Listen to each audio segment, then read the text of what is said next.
Welcome to the Rim Break Rodeo. We hope this video helps. You start by selecting an image that matches your laptop's native resolution. This ensures no blur or stretching. Once chosen, save it to Pictures or Desktop so you can find it quickly. Now open the Personalization or Display Settings panel.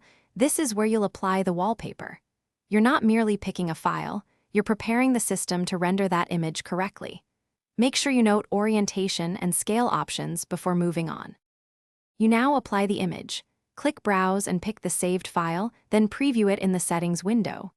Choose a fit mode, fill for edge-to-edge, fit to preserve full image or span across monitors. If the subject is cut off, use the crop or scale controls to reposition. This avoids cutting off faces or logos.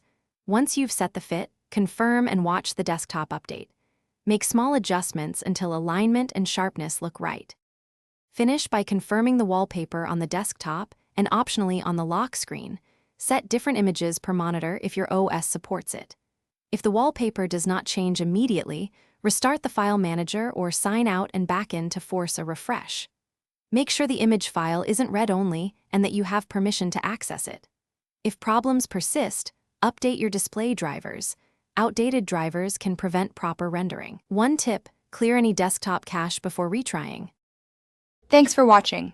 Consider subscribing if we helped you.